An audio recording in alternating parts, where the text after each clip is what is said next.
Indian growth. R. Sivakumar joins us, Head of Fixed Income Group with Axis Mutual Fund, giving him company, Ananth Narayan, Professor with SPJIMR. Jimran, good morning. Thank you for joining us. Sivakumar, my colleague Mubina explicitly pointed out the fact that commodity prices have made a comeback. Let's not get into why they have made a comeback, but let's analyze if commodity prices have made a comeback. Is this classic reflation trade which is coming back? And just for the benefit of our viewers, Sivakumar, reflation means that commodity-led inflation prices are coming back.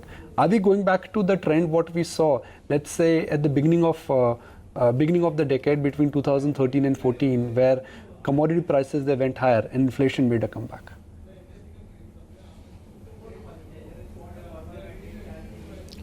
Hi, good morning. And so there is some evidence that commodity prices have gone up, and I think a lot of that is really down to the rise in oil in the recent past, and then some other commodities which have bounced off some pretty low levels.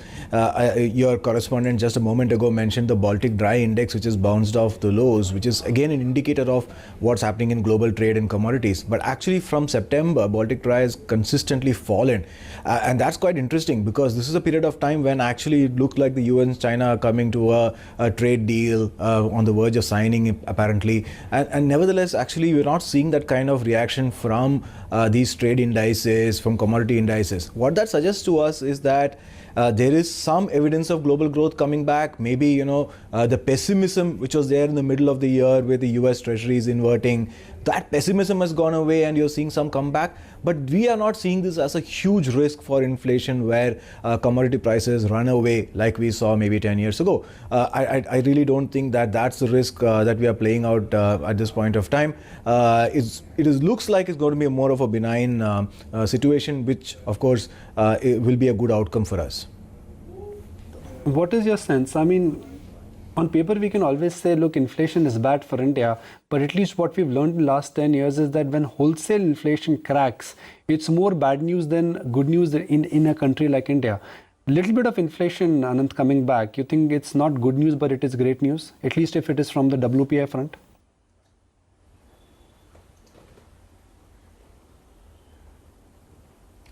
Well, if it's to me, Pankaj, morning. Look, yes, I do think inflation will make a comeback in India this year. And it's not just commodity prices, it's a whole host of things coming together. It need not be good news for India. At one level, it's good news to see demand coming back, some kind of inflation, particularly rural inflation going up. That's good for farmers. But overall, that it might put a lot of constraints around the policy framework that we enjoyed in 2019. On inflation specifically, I think lots of factors are at play. One, of course, for the last few weeks and months, we have seen vegetable, particularly, and food inflation in general going up quite sharply. That's caused inflation to spike up. Over the next few months, you might even see inflation touch a high of 7%, which has not been seen for many, many years now.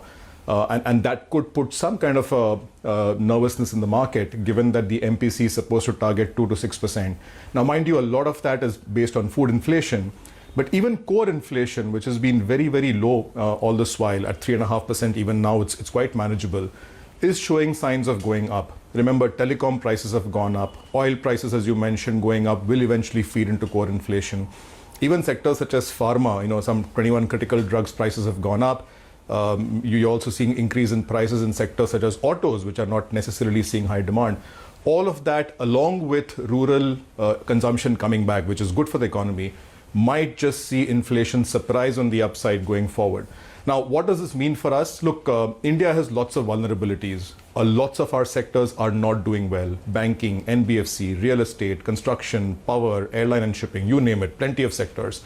Last year, we had the luxury of A, low inflation, B, the fact that globally the context was pretty benign with people worried about low growth, as Sivakumar mentioned, and lots of flows in the market coming into the Indian markets as well. So external sector as well as monetary policy framework had a lot of degrees of freedom. This year, those degrees of freedom might come down. If growth was to make a welcome comeback, you might see the current account deteriorate a little bit. Inflation, I think, does surprise on the upside this entire 2020. And already our fiscal deficit is in a pretty bad shape. Overall, therefore, you might just see that the policy freedom that was available with the RBI, the government, and the entire ecosystem will be a lot less this year. which means we need a lot of real reforms coming through to repair the economy, even as we still have some time available with us. So overall, it should be interesting times. I think the degrees of freedom for the policymakers will be a lot less this year. Indication then, Sivakumar, of the 10-year moving higher, the overall state of affairs when it comes to the macros now realigning itself?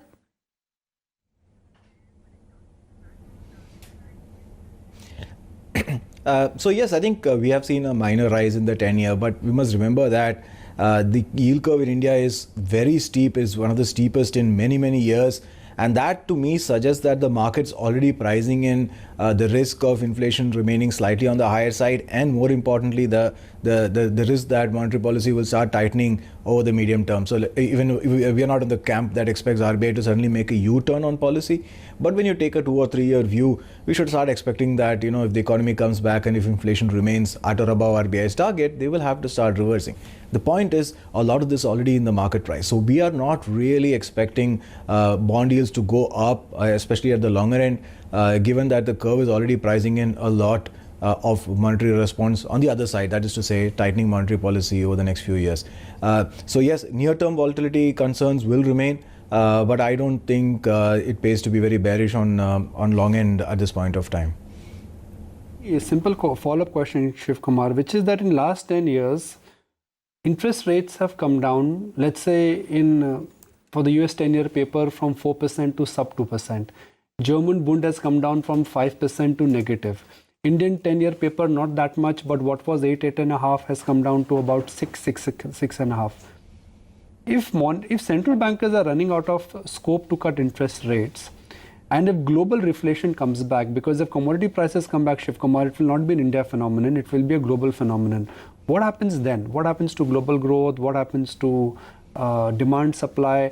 Are we looking at a big giant shift in the way how monetary action has moved in the last 10 years versus how it will move in next 10 years?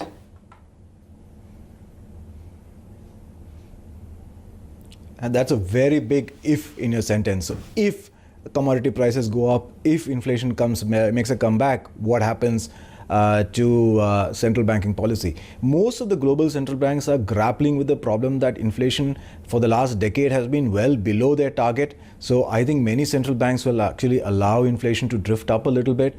Now, many of them will be wary of allowing inflation to rise too far, but you should start seeing normalization of monetary policy, and it will be a very welcome normalization of monetary policy for most of the rest of the world. But when you look at a country like us, where the decline in inflation has been over the last, let's say, 3 years or so, 3 or 4 years, and you know it's a hard-fought win, and RBI will be very wary in allowing inflation to rise, whether it is driven by commodities or core inflation. So I think from an Indian macro perspective, a very large up move in global commodity cycle is something we'll have to be very careful about. Having said that, something to be kept in mind, a very strong global reflation, which includes a global growth rebound, is usually very positive for emerging market currencies, including rupee. So you might well see a rupee offset to global commodity prices if there is a global growth revival. Ananth, what is your sense in terms of the currency if we do see moderate inflation making a comeback?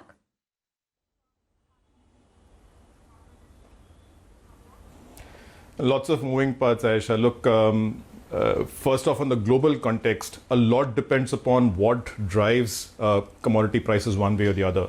If you're looking at a geopolitical event, you know, Iran is in the headlines right now. That's a very different scenario from, let's say, global growth coming back. And the context around both of them and the impact on emerging markets can be very different, particularly for India. So it's a lot of moving parts. In a base case, assuming there are no geopolitical events, which you can't play for one-off events, it does look like, at least for India, inflation will be on the higher side for 2020. Some of it could be welcome. I do expect that growth will make a comeback, particularly from rural growth, and that should be good for us. But it will mean that we will be entering a situation where we have mildly recovering growth and on the inflation on the higher side. I don't think things will be as bad or nearly half as bad as it was in 2012 or 2013. We are far away from those kind of dire situations. But the degrees of freedom which was there in 2019 will not be there in this particular year. Look, for monetary policy, the RBI has been very, very clear. It wants to support growth. Governor Das has made that amply clear. The Operation Twist, which has been done for the last 3 weeks in a row right now, clearly indicate the RBI wants to control yields. And in the short run, RBI will have its way. But in the medium run, there are concerns. Remember, we are grappling with a fiscal deficit that is far worse than is acknowledged. As tax collections come in, it looks like getting even worse. Disinvestment might not meet the targets. And therefore, the net borrowing that needs to be done by government or quasi-government bodies will be extremely high. And that will keep the bond markets very, very nervous. Going forward as well, I think the constellation of higher inflation, maybe slightly recovering growth, will keep the markets nervous. For now, the external sector is not a problem. Our currency is in fine shape. RBI has plenty of reserves.